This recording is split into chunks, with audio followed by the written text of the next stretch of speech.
You're listening to the Spark Radio Network, Internet radio like you've never heard before. Innovation, creativity, and imagination are all said to begin with a spark. So fasten your seatbelt and take the ride of your life and listen for the spark. You are listening to KLRN Radio, where liberty and reason still reign. Hey, this is John Preston, Marine Combat Veteran and Pacific Records recording artist. Just reaching out to have you check out our new album, Battle Cry, Songs of America's Heroes, an album featuring phenomenal other combat veteran artists like Scott Brown of the Scooter Brown Band, Ryan Weaver, Rowdy Johnson, just an incredible mix of people. This is all veterans telling our stories and our lives, and we're giving 100% of our proceeds to the Valkyrie Initiative to help veterans and first responders integrate back into society. I myself have battled with post-traumatic stress for many years and lost my own brother, a Marine Corps veteran, to suicide. I ask that you step with us and make this happen. We are in pre-order right now and release on March 17th. Go to iTunes, go to Amazon, buy. We plan on making the charts and making it at a very high level, and your support right now makes a difference. This is the release of my new song, Superman Falls, which is actually about the loss of my own brother, which happened last year, and I would love for everyone to check it out, to listen, and hopefully it'll make a difference in many lives.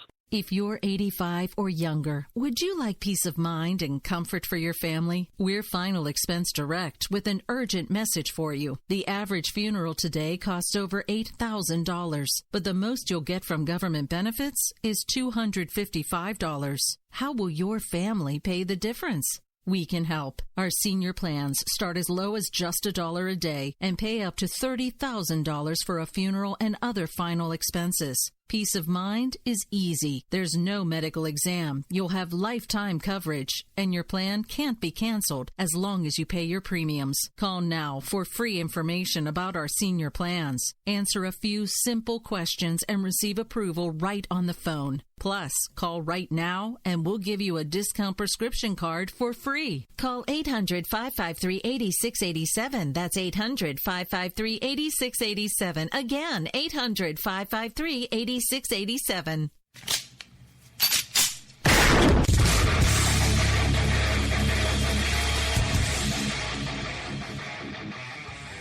This is Slickery Trigger for Rebel Road Tactical. With proper care and feeding, your pistol will be ready when you need it. There to save your life. Shouldn't your gear be that good? Whether you need a holster for comfortable everyday carry or a tough as nails holster for your next training course, Rebel Road Tactical has what you need. Check us out on the web at rebelroadtactical.com.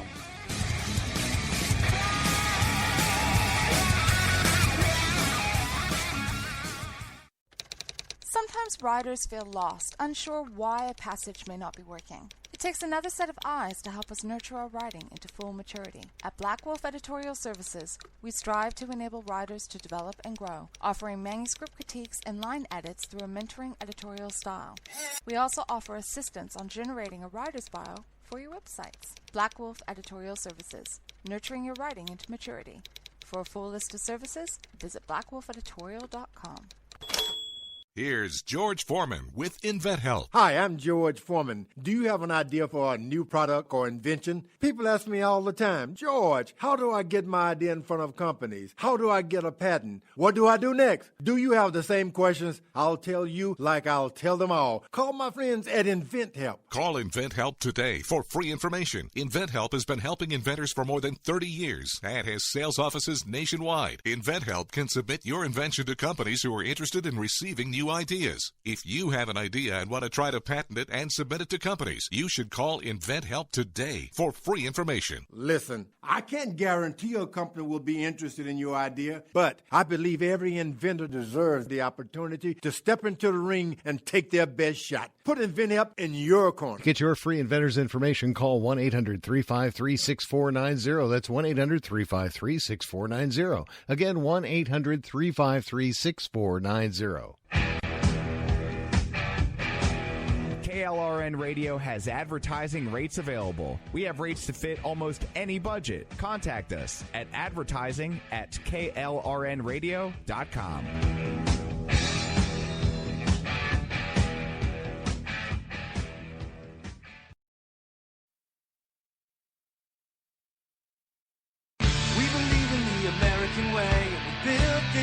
called the USA, and we fly our flag because we're proud and free, we're Americans. Red, white, and blue is our way of life. Never back down from a challenge or a fight. Nature provides, God gives the rights, we're Americans. We fish the waters and we hunt the lands. We forge the steel with our own two hands. With what we've got, we do the best we can, we're Americans. This is Rio of Madison Rising, and you're listening to KLRN Radio, where liberty and reason still reign. It's time now for the Conservative Curmudgeon Radio Show. Now, here's Grouchy. Good evening, everybody. Welcome back. It's great to be here with you. It is storming in my neck of the woods tonight. I hope yours is doing a little better than here. So, we're just going to plug away and do the show. It is show number 98. We are almost there. We're going to have so much fun on the 100th show. We'll probably still talk a little bit about some news topics, but it's going to be more fun than anything. Something to look forward to. Anyway, before we get rolling tonight, just want to remind you that right after me is Jesse's POV, followed by the brand new, hottest new show for KLRN Radio. That would be The Right Side with Dan Wright. And then he will be followed by, of course, the rowdy one, Rick Robinson, with America Off the Rails, your new KLRN Radio Grand Slam of conservative talk on Wednesday night. So stay tuned, folks. Wednesday TV, you know the truth. It stinks. And we're moving to a point now where we're getting into the season. It's reruns, and there's nothing anybody wants to watch on a Wednesday anyway. So just stay right here, get your knowledge on.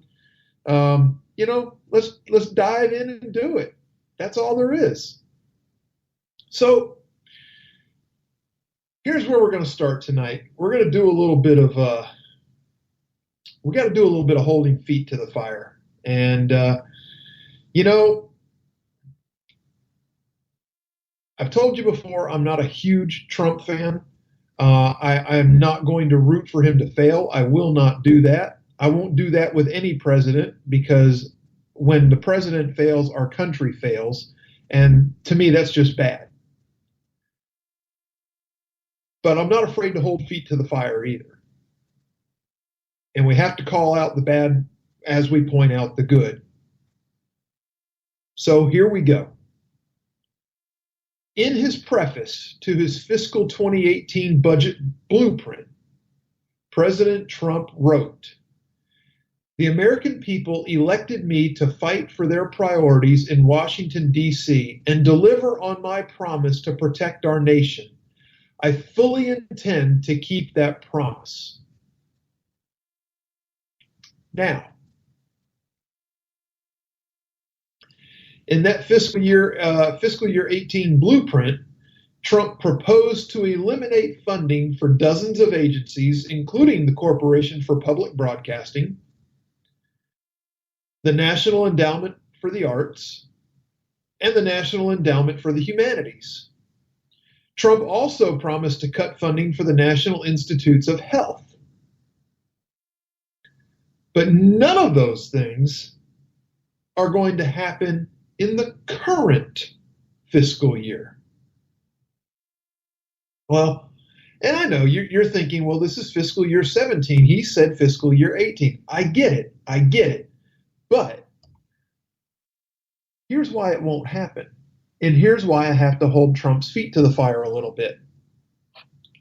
In this newly drafted, quote unquote, bipartisan legislation intended to fund the rest of fiscal year 2017, those programs are not cut at all. In fact, some of those agencies will get even more money. How much more? Well, let's take a look. The National Institute of Health, the fiscal year 17 omnibus spending bill, provides a total of $34 billion for NIH. That is $2 billion more than the previous fiscal year. Now, what does that include? Okay, I'm glad you asked. It includes specific increases for research related to Alzheimer's disease, the brain, antibiotic resistance, and the Precision Medicine Initiative.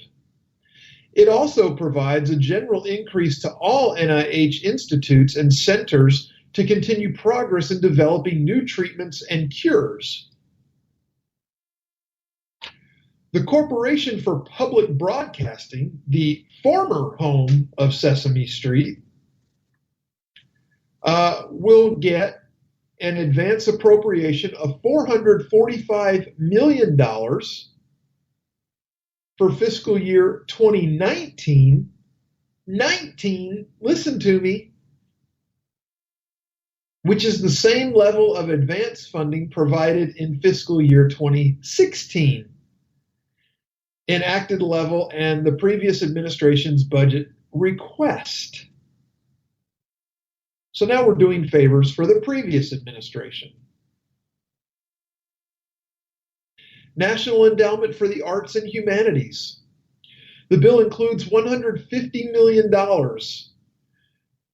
for each, $2 million above last fiscal year. So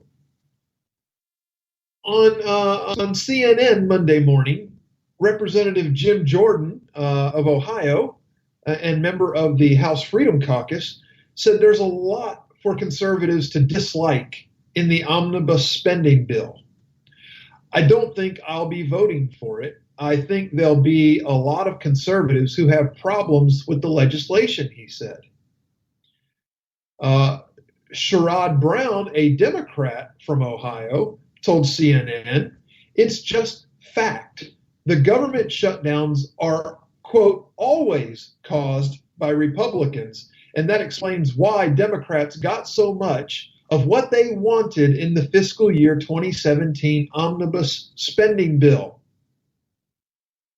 Now, we talked about this last week, if you were here and you remember. I talked about the possibility of a shutdown and why I would normally be rooting for it, but this time I can't. And you know, no need to backtread too far into last week's show, but basically is if it were about saving government money, about saving tax dollars, I would fight for the government shutdown at that point. But it's not. It's not about that at all. And Trump thinks, you know, and this is President Trump's naivete when it comes to Washington, D.C. and how things operate. He thinks by giving in on so many of these items right now that they'll be more willing to work with him on the fiscal year 18 budget. My friend, that's not how it works. Now, you have given the cowboy the bigger rope. What he's going to do is tie you into a bigger knot.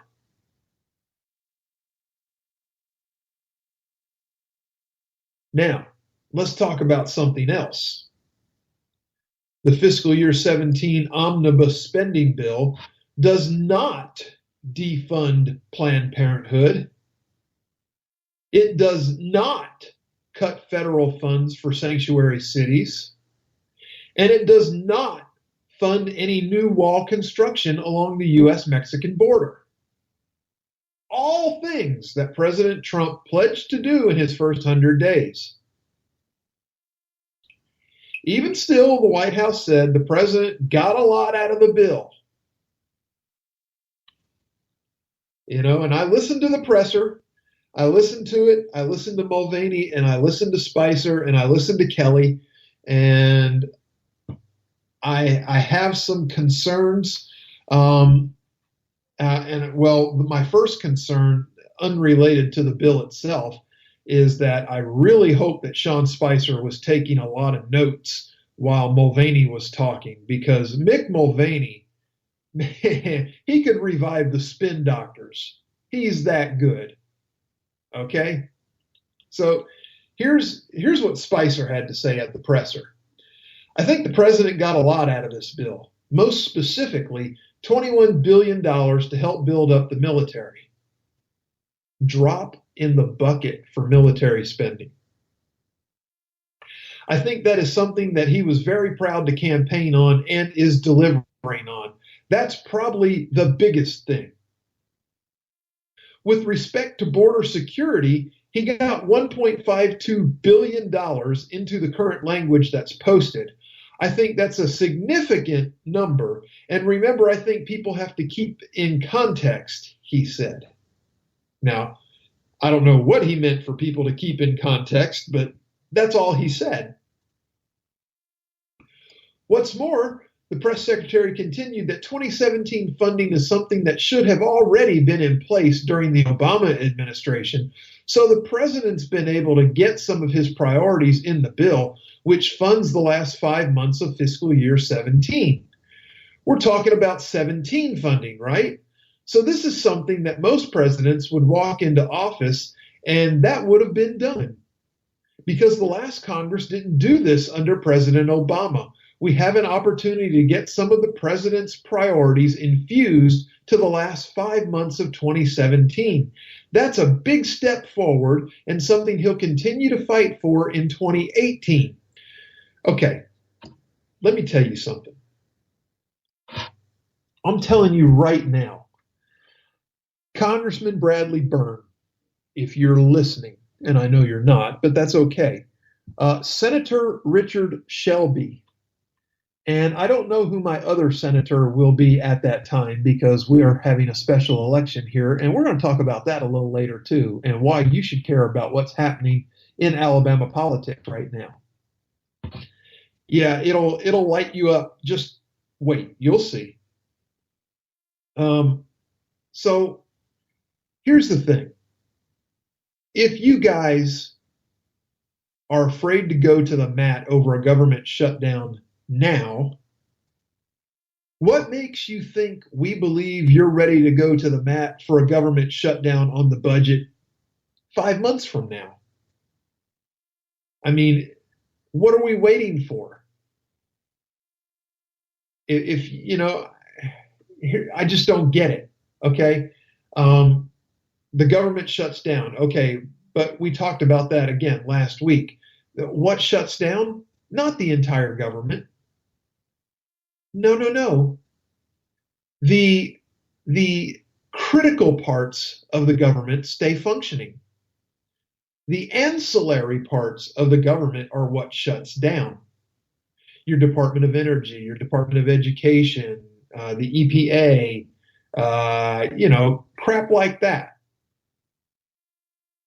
I'm good with that. Let's just go ahead and eliminate those departments right now.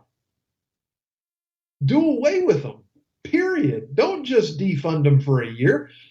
Just strike them from the books, make them go away. Let's get back to the 10th Amendment here.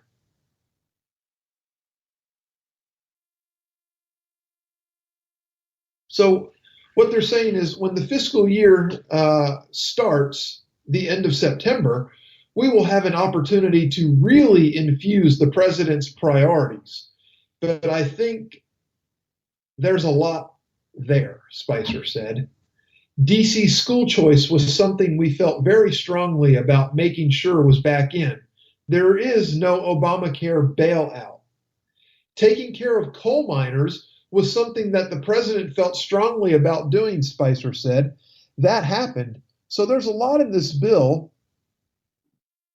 of the president's priorities that we can push forward on. But clearly, you had to give up on some things too, a reporter said. And Spicer continued, I think on the Planned Parenthood thing in particular, but again, remember, this is 2017 funding, Spicer said. He's trying to spin. He's not as good as Mulvaney, but he's trying. This is something he normally wouldn't even have had a shot at because it should have been done. So infusing his priorities in the 2017 cycle is actually something he's been able to have a say in, which is a big deal for the remaining 5 months. Look, I get the point, okay?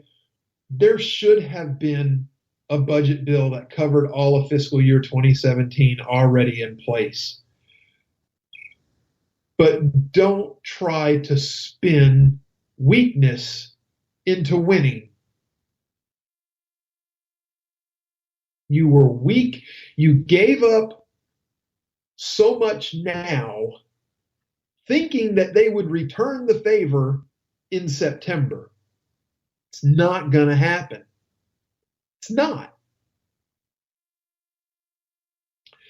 The 2018 budget will address everything, but this is a down payment on border security. It's a down payment on his ability to rebuild the military, and repealing and replacing Obamacare will address a lot of the other healthcare issues, Spicer added, which, by the way, I don't know if anybody out there saw it or not, but I saw a news flash just before we went live on the air that they are actually going to take a vote on a healthcare bill tomorrow in the House. So apparently the whip has said that the count is there. It's time to proceed. We shall see. We shall see. So anyway, back to Representative Jim Jordan of Ohio, a member of the House Freedom Caucus. He said that Republicans should have fought now for the funding priorities they told voters they would pursue and not wait until the next fiscal year. Jim Jordan, shaking your hand virtually right now, sir. Thank you very much.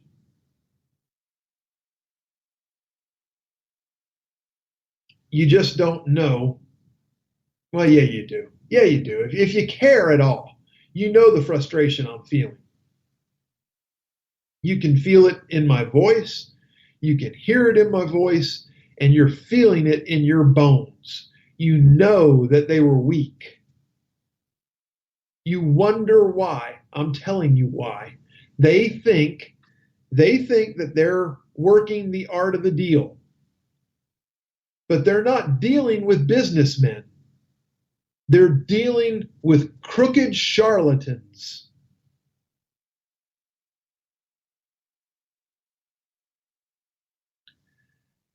I just don't know.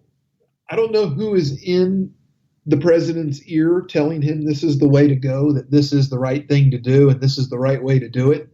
I have openly wondered on my Twitter timeline if this was not a giant, end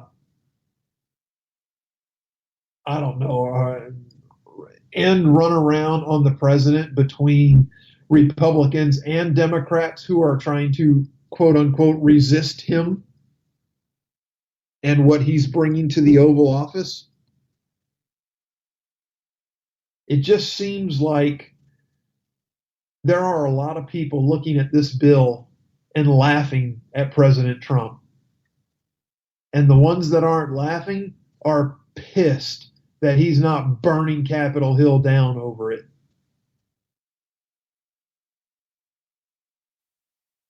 So I don't get it. I just don't get it. I don't know why the weakness, hang on just a second. My good friend, Patriot Musket on Twitter, if you don't know him, follow him. It's worth it even if it costs a subscription, but it's free. It's at Patriot_Musket. He put out that a new run on The Art of the Deal just came out, where you surrender everything to the other side before negotiating. This is exactly what this bill does. Exactly. Okay, there is some funding to repair existing sections of the border fencing. And what they're repairing it with is a vast improvement. I will grant this, okay? I will. They're dropping the new style wall that DHS requested in place of the chain link fence that was falling over or had fallen over, whichever it is. I get it. okay? But there's no new wall construction going on. This is only allowed to repair damaged. Okay? Now, we get security improvement in technology funding. This is a good thing. Tech should be used on the border in conjunction with people and a strong border wall. It's not a secret that I think they fell short on immigration. Okay? I have said it before on this show, and I will say it again. I think President Trump should have come into office, and instead of trying to do a ban from these terrorist-ridden countries where people were screaming, oh, it's a Muslim ban, oh, it's a Muslim ban, walk in and put a halt on all immigration with 3 exceptions. Number 1, American citizens adopting minor children in foreign countries. Number 2, deeply and thoroughly vetted spouses from other countries that are marrying American citizens. Number 3, another deeply and thoroughly vetted foreigner that possesses a set of skills necessary to United States industry that no American citizen has. That's it. Those should be your exceptions until you straighten out the entire immigration process, until you straighten out immigration quotas, until you figure out who is here legally and who is here illegally, and we get the illegal ones and get them back to where they belong. That should be the immigration policy of the United States, period. If that takes a week, fantastic. If it takes a year, whatever. There is no right for anybody to immigrate to the United States. It doesn't exist.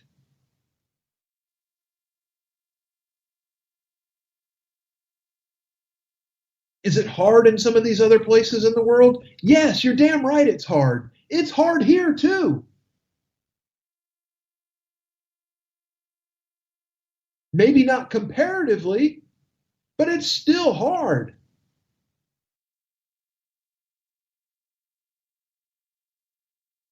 So I tell you from the bottom of my heart, I want this president to do good.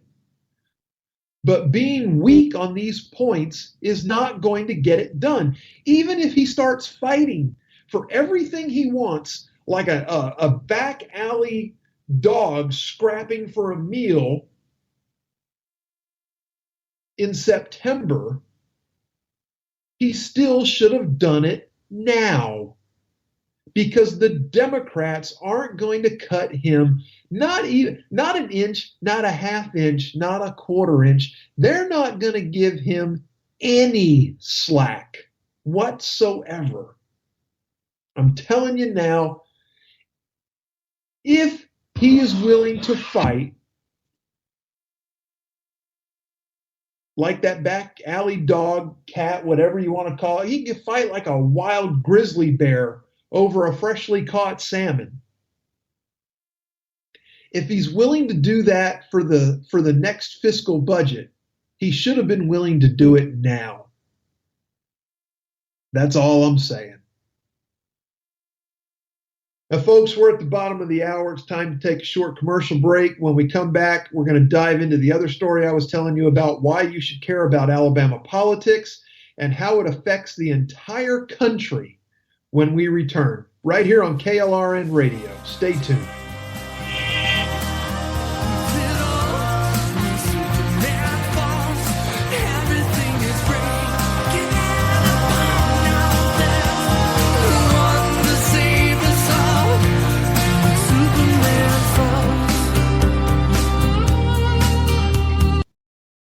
Hey, this is John Preston, Marine Combat Veteran and Pacific Records recording artist. Just reaching out to have you check out our new album, Battle Cry, Songs of America's Heroes, an album featuring phenomenal other combat veteran artists like Scott Brown of the Scooter Brown Band, Ryan Weaver, Rowdy Johnson, just an incredible mix of people. This is all veterans telling our stories and our lives, and we're giving 100% of our proceeds to the Valkyrie Initiative to help veterans and first responders integrate back into society. I myself have battled with post-traumatic stress for many years and lost my own brother, a Marine Corps veteran, to suicide. I ask that you step with us and make this happen. We are in pre-order right now and release on March 17th. Go to iTunes, go to Amazon, buy. We plan on making the charts and making it at a very high level, and your support right now makes a difference. This is the release of my new song, Superman Falls, which is actually about the loss of my own brother, which happened last year, and I would love for everyone to check it out, to listen, and hopefully it'll make a difference in many lives. If you're 85 or younger, would you like peace of mind and comfort for your family? We're Final Expense Direct with an urgent message for you. The average funeral today costs over $8,000, but the most you'll get from government benefits is $255. How will your family pay the difference? We can help. Our senior plans start as low as just $1 a day and pay up to $30,000 for a funeral and other final expenses. Peace of mind is easy. There's no medical exam. You'll have lifetime coverage, and your plan can't be canceled as long as you pay your premiums. Call now for free information about our senior plans. Answer a few simple questions and receive approval right on the phone. Plus, call right now and we'll give you a discount prescription card for free. Call 800-553-8687. That's 800-553-8687. Again, 800-553-8687. 687.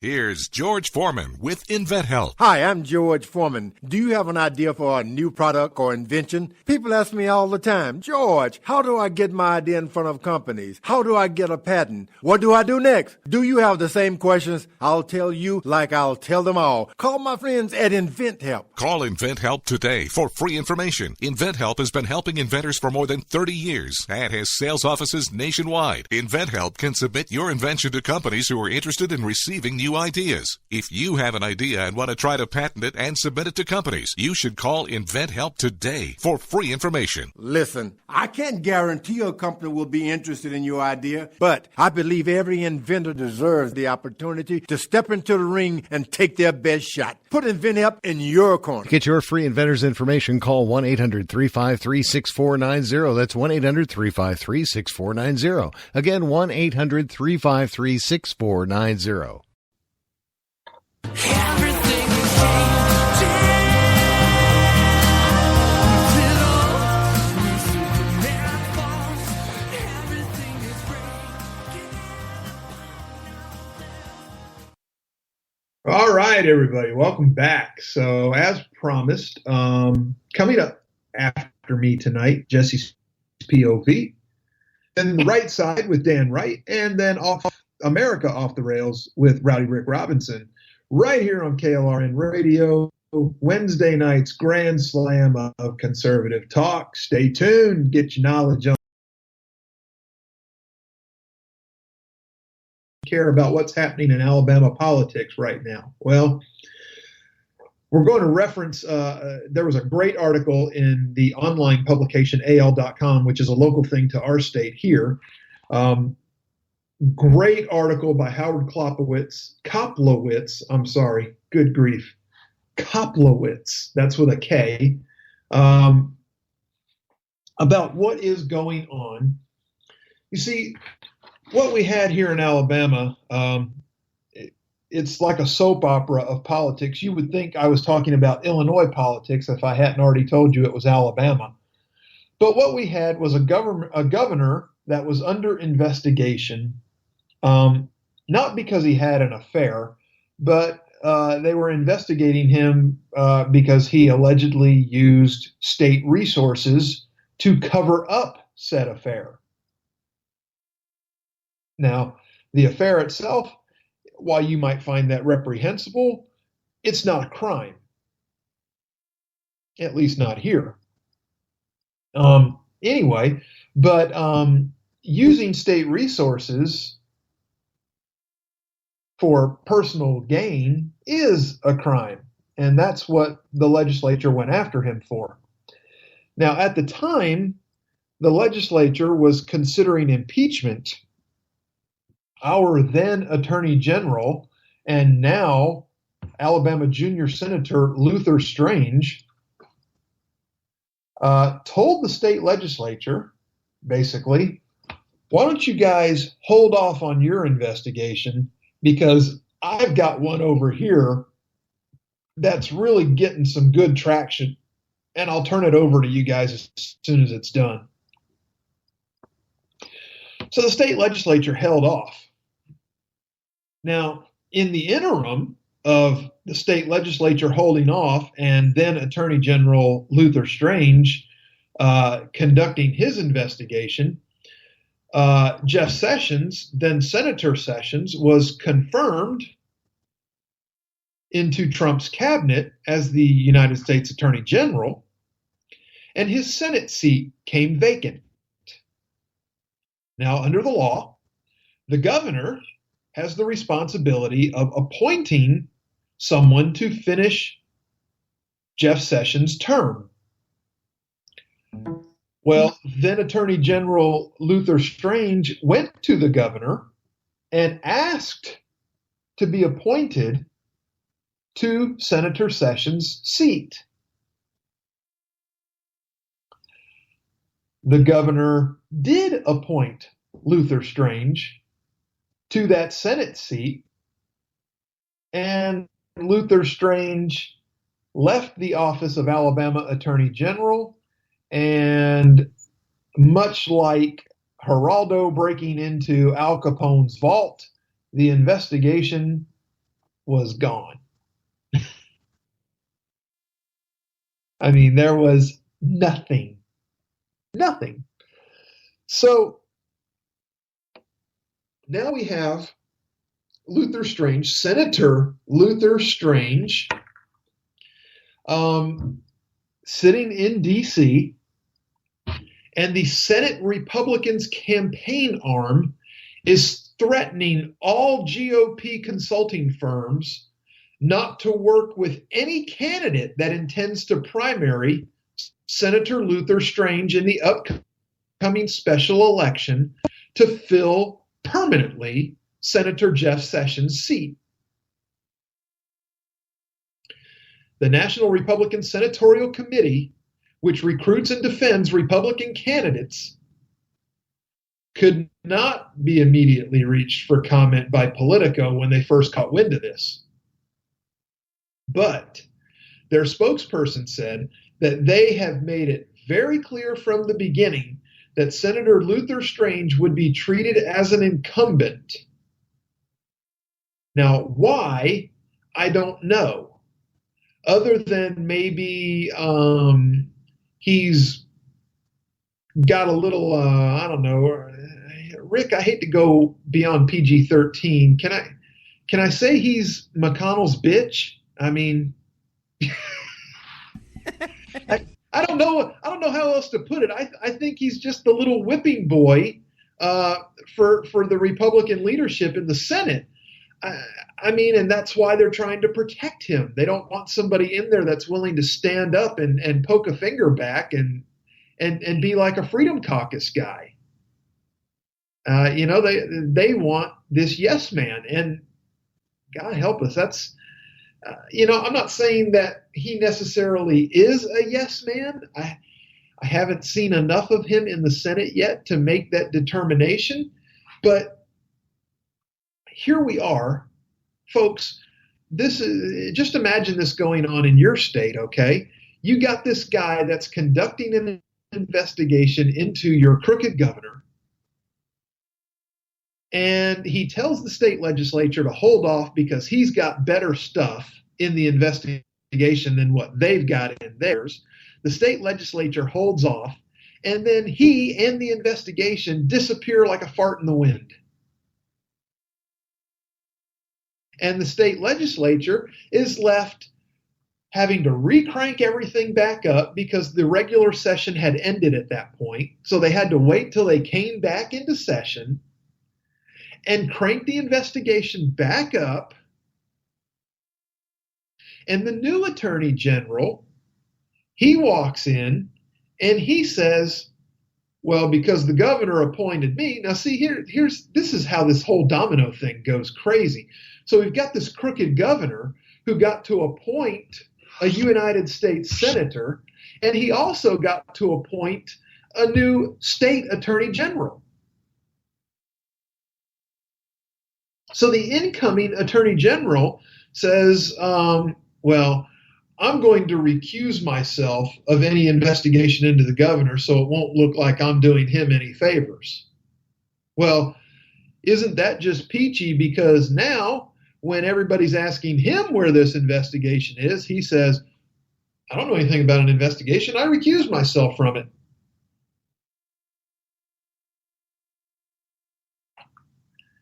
I mean, this is insane. And now we have a junior United States senator who is at the very least,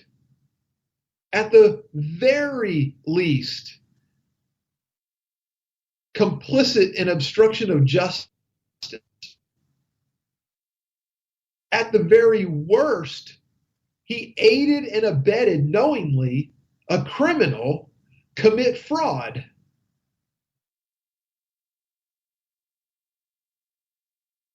And you've got the National Republican Senatorial Committee going to bat for this guy, threatening all these other campaigning consultants that if you work with anybody working against Luther Strange, you will be blackballed from working with any Republicans again. Why?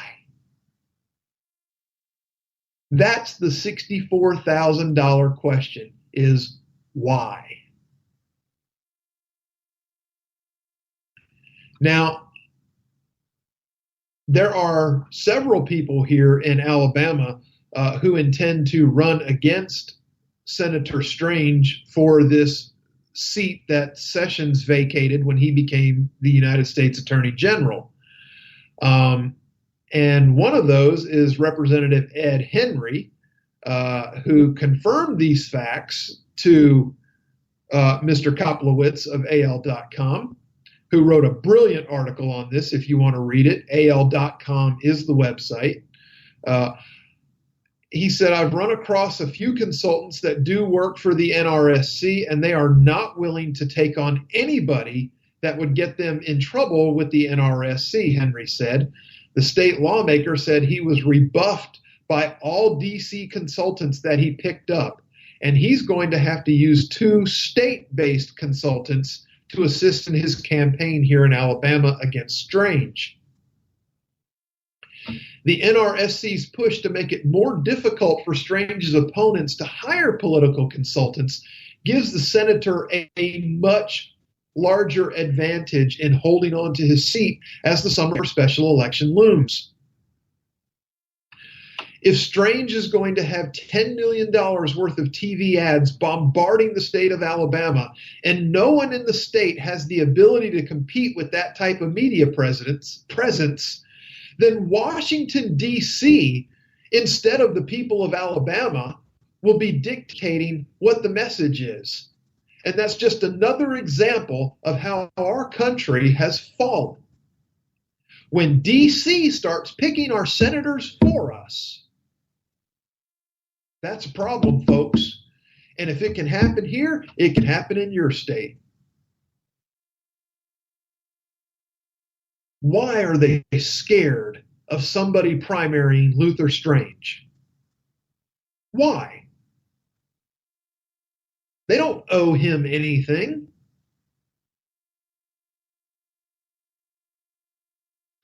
Strange has been a senator for nearly 4 months after he was appointed by then Governor Robert Bentley, who has since resigned to save himself being impeached. He copped to 2 misdemeanor charges to vacate the felony charges against him. He's also got to perform like 100 hours of community service, and he also had to sign legal documents saying that he would never run for public office again. So this guy who had people do illegal things for him, and I could go on because there's a whole myriad of other things that are related to him covering up this affair with state resources that are going on. The director of our law enforcement agency for the state was fired because he refused Bentley's order to not testify under subpoena. The governor told the man that ran the law enforcement agency for the state, ignore the subpoena, do not testify. How is that even legal?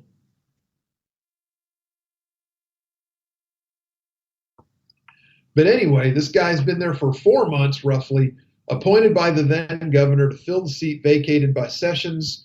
Aside from, there's a couple of other candidates that want to run. They all have deep pockets, but Alabama politics has been a mess for the last year, folks. Now get this. One of the candidates that's announced that they're going to run for this Senate seat is our former state Supreme Court Chief Justice, Roy Moore. Some of you might remember him as the 10 Commandments judge.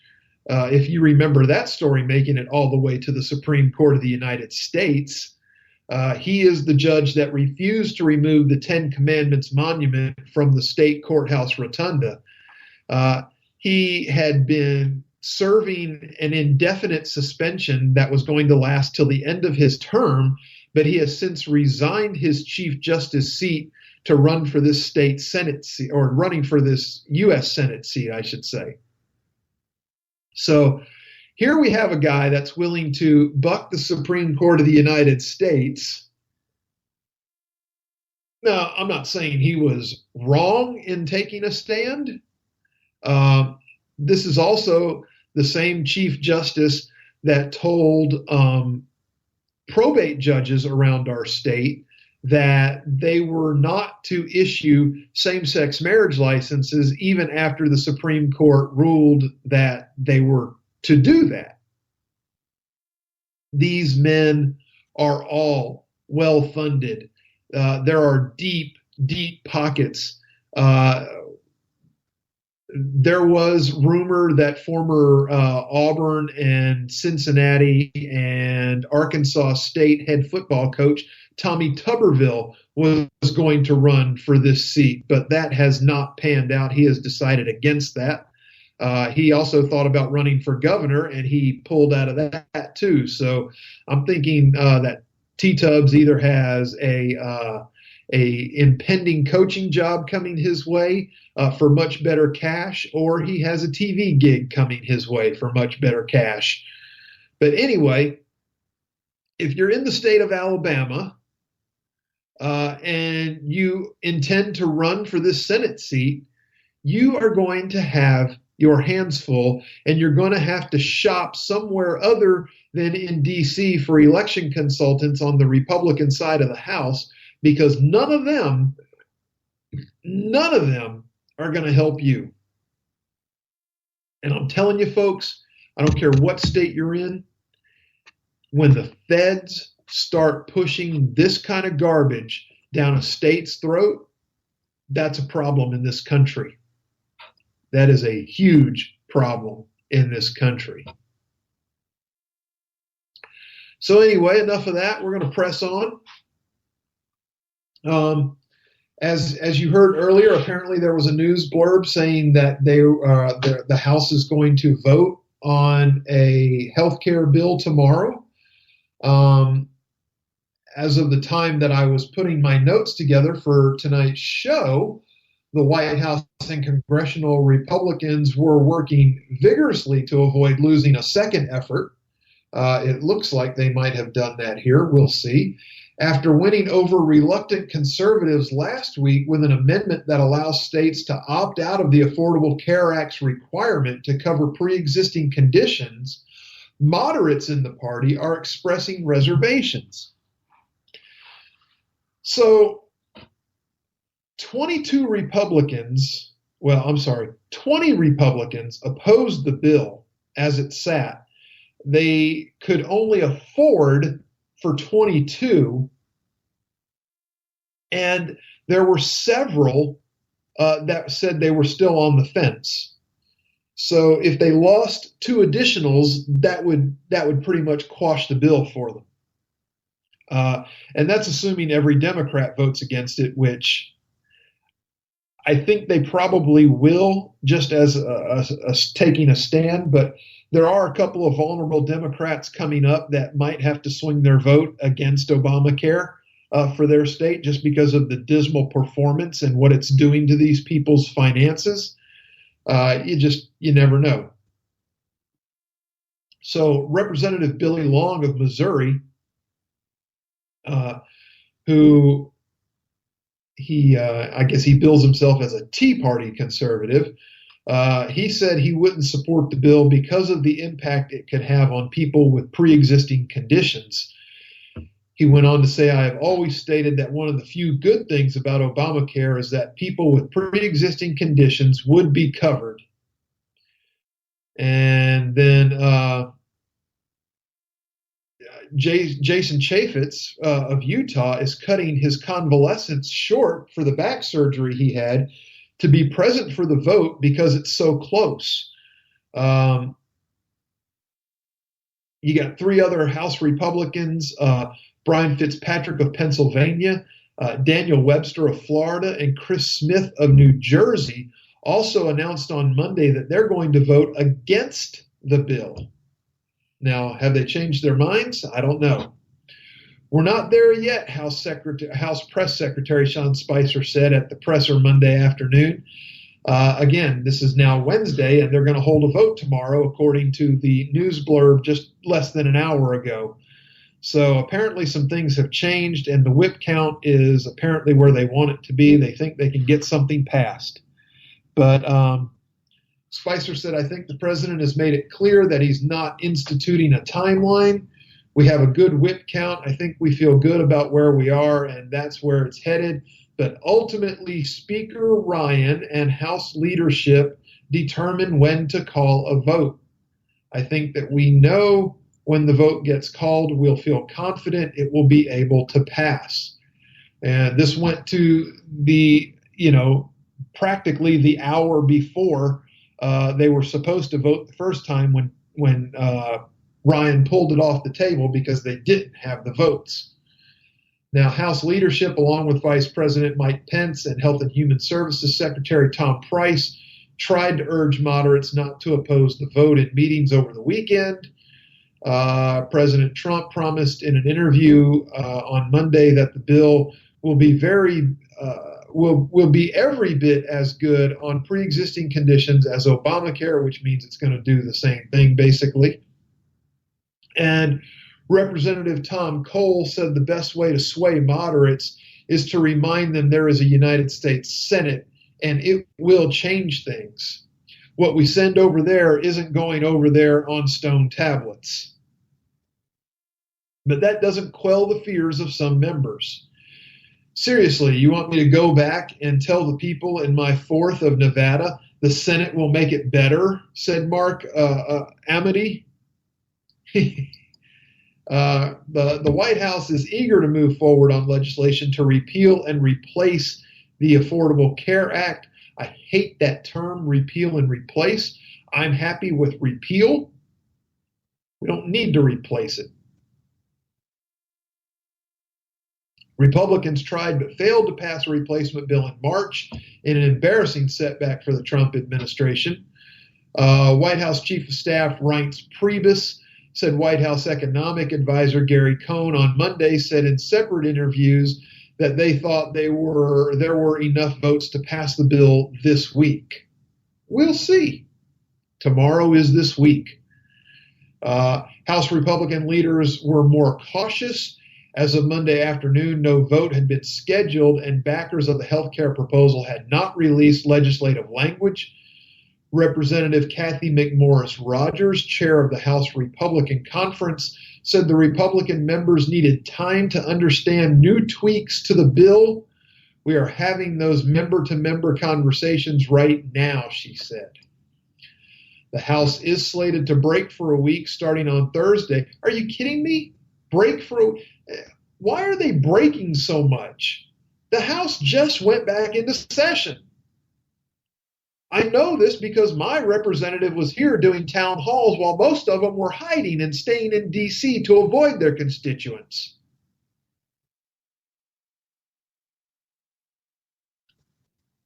Oh, it's unreal. But anyway, they're slated to break for a week starting on Thursday, but may leave town even earlier because Republicans appeared unlikely to have enough support to pass the health care bill, a Democratic congressional aide said Monday afternoon.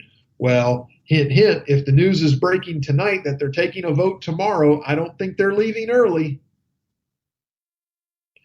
The conservative House Freedom Caucus, which brought down the previous effort to pass a health care bill, has endorsed the new bill. This bill doesn't get all the way there, but it's a good step, and it's the best we can get out of the House right now, said Representative Jim Jordan, chairman of the voting bloc. Representative Charlie Dent, a moderate Republican from Pennsylvania, said he still has problems with the latest plan and suspected there were not enough votes to pass it. Too many Americans are going to be without coverage, Dent said, adding that the plan could make things even worse for vulnerable Americans. Nothing has changed as far as I know, said one moderate GOP aide. Our sense is we're not seeing a lot of moderates who are looking at this. Well, let me tell you guys something up on the Hill. First of all, health insurance is not a right. You can color it any way you want to color it. But it started, and think about this, okay? Health insurance was something that you bought out of your pocket through an insurance company, or that jobs that employers offered as a benefit to employees when it could be afforded. Now,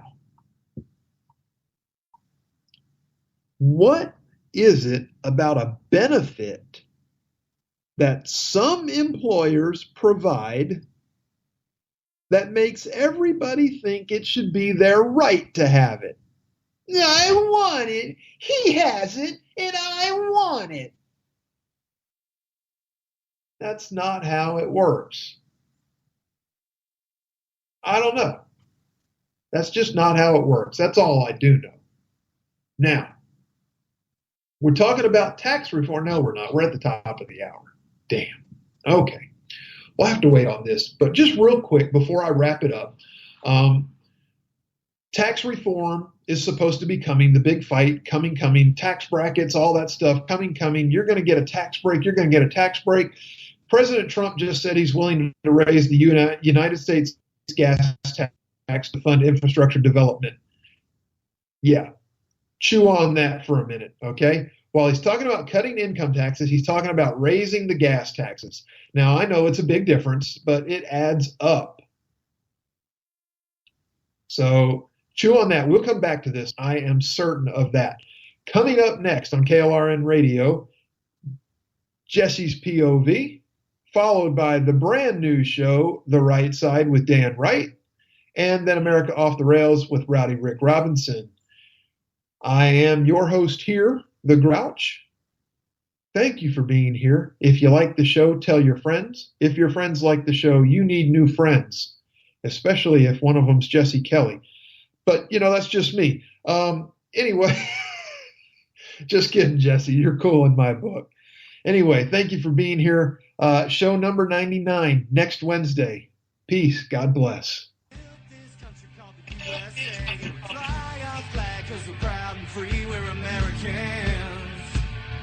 Red, white, and blue is our